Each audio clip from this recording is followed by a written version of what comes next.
nag-turn on na yung yung server. So anong next natin na i-set up? So tuloy natin yung configurations, yung sa rules. So dito exit lamang natin ito.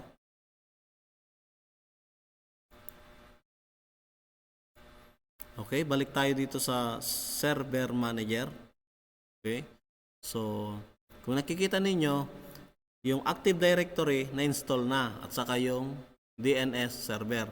Itong file services na ito, ganito talaga ito kasi naka-built-in na ito,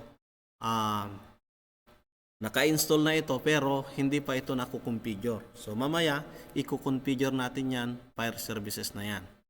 So tapos na tayo sa Active Directory, DNS at tuloy natin. Anong next? Na-install natin.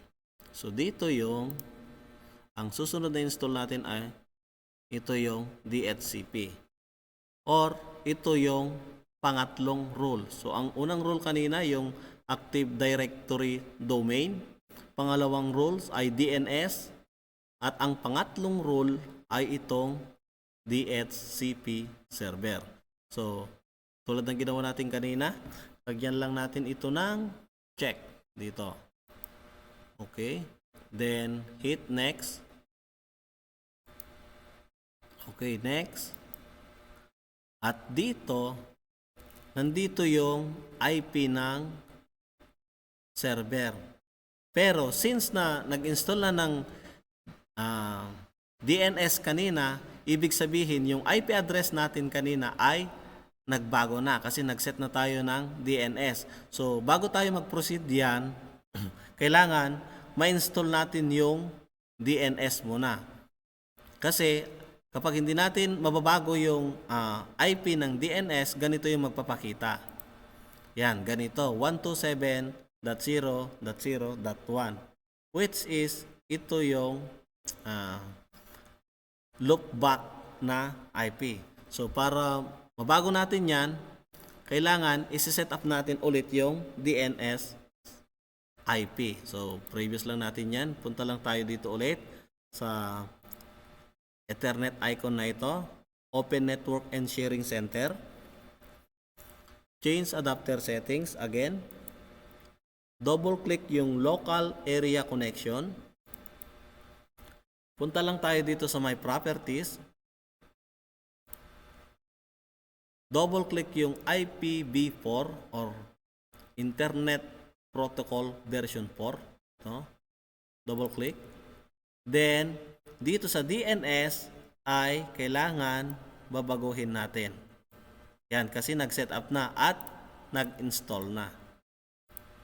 Okay, so baguhin natin. So 192.168.2.8.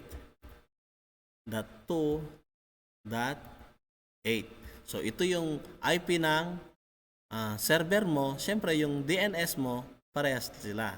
So ito rin. Then pwede mo na itong i-click yung validate settings upon exit. Kasi kanina hindi natin tinuloy kasi hindi pa naman na-install yung DNS. So ngayon, since na-install na yung DNS, kailangan na natin lagyan ng check.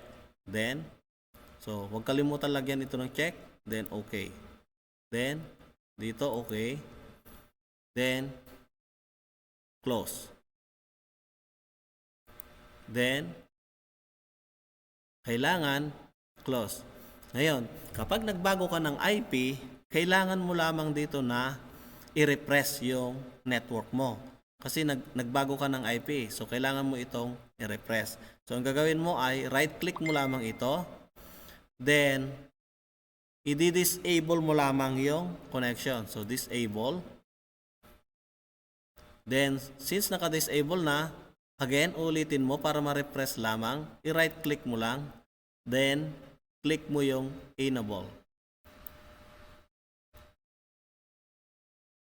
Yun. So nag-enable na yung network mo. So naka-refresh na ito. So ang gawin mo lamang ay exit mo na lamang ito. Exit. At balik ka na dito sa my server rule. So ngayon, ang gagawin mo ay click mo ulit itong next. Yan. Oops, hindi pa siya nakapag-update. So, Cancel muna natin kasi hindi pa siya na-update. Ulitin natin. Add rules. Next. Punta lang tayo sa DHCP. Then next. Then next. So, nandito na tayo. Click mo lang yung next.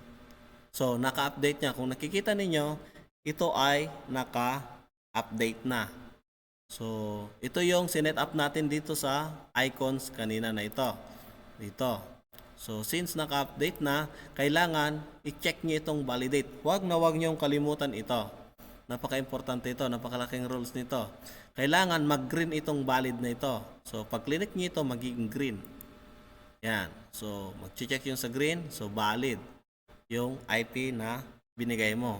So, ibig sabihin, meron ka ng IP ng DNS mo. Then, click next. Then, next. Then, dito, kailangan maglagay ka ng scope. So, depende dito yung sa range ng scope. Or, yung daming computer na mag-connect doon sa domain mo or doon sa server mo. So, dito nakadepende kung ilang computer or ilang machines ang pwedeng kumonect sa server mo. So, ang gagawin natin dito, for example, ang sabi ng assessor ay bigyan mo ako ng 20 na IP. So, yun lang ang gagamitin mong IP para sa mga magko-connect. So, ang gagawin mo lang, add mo lang, then type mo lang, since na ang domain mo ay css.com, so ang gagawin mo na lang ay css_scope. Pero depende kung anong ibigay ng assessor pag nagpa-assess kayo, kung ano yung scope na or pangalan ng ibigay ng assessor sa inyo. So, since sabi ng assessor, for example, ay 20 na IP ang gagawin ninyo, so gagawa kayo ng IP based doon sa IP ng router nyo. So, dapat huwag kayong lumayo doon sa router nyo. So, since nasa class C kayo, for example, so yung router, check natin yung sa router. For example, ang IP natin kanina na binigay ay yan, properties. So, dito, so since ito na yung permanent IP address ng domain mo, so ngayon dapat class C rin yung IP ng router mo. Or ito yung router IP tong 192.168.2.5. So dapat hindi ka lalayo sa network na ito. So pare-parehas lang sila. So for example, ang binigay sa iyo ng assessor ay 20 IP. So kukuha ka dito ng IP ng pang 20 na 20 IP. So pero make sure na hindi ito magkakaparehas. So dito sa router mo nagamit na yung 192.168.2.5 saka yung 28. Then ngayon magki-create ka ng IP na pang 20 na nasa same network sila. Okay, so 20 IP yon. Okay? So para magawa yon, so yan. Pero depende kung sa assessor kung ilang IP ang ipagawa sa iyo. Pero for example, kung 20, so i-type mo lang dito 192.168.2. For example, 100. Then 20 na IP ang kailangan. So lagay mo lang ay 192.168.2.120. So 20 na IP yung nandun sa iyo. At itong IP na ito yung ibibigay niya sa mga devices na magko-connect sa kanya. Okay, so i-check natin. So 100 to 120. Then default gateway, ito yung IP ng router. So huwag kalimutan. Pero pwede yung naman yung hindi lang yan. Pero since para mas madali yung pag-configure, ilagay nyo na lang ito. So ito yung IP ng router. So ano yung IP niya kanina? So 192.168.2.5. So yan yung IP ng router. Okay. Then click mo lamang dito yung next. At kailangan mong i-disable itong DHCP version 6 kasi hindi naman natin yan gagamitin. Ang ginagamit lang natin yung IPv4. Then next. At dito magbibigay na siya ng short or yung sa summary ng ginawa mong installation. So ano nga bang ginawa natin kanina? So ang network ID natin or yung sa IP ng server natin ay 192.168.2.8. Yung DNS server, so siyempre parehas sila. Then yung scope or range na ginawa natin, nandito na. So 100 hanggang 120. Yung subnet mask at saka yung default gateway, which is ito yung router. So install lang natin. So click lang tong install na ito.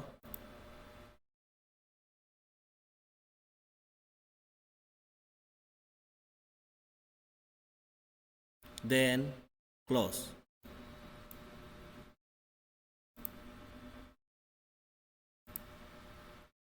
Okay, so na-close na. Then next, since na-install na natin, so nakikita nyo dito, Active Directory, DHCP, DNS, saka yung file, yan na yung susunod nating i-install. Okay, so natapos na tayo sa DHCP. Ngayon, ang pang-apat na rules na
start na yung server. So ang gagawin natin, enter lang natin yung Control Alt Delete.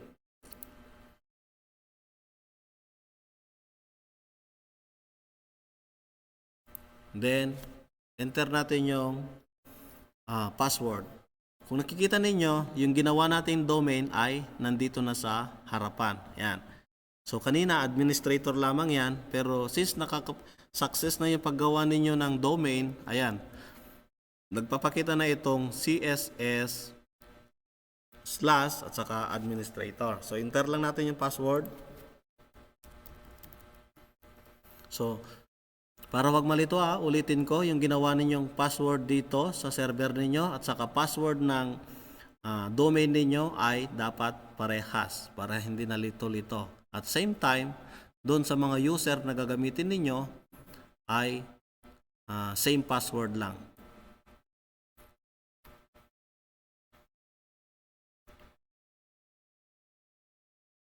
Okay, so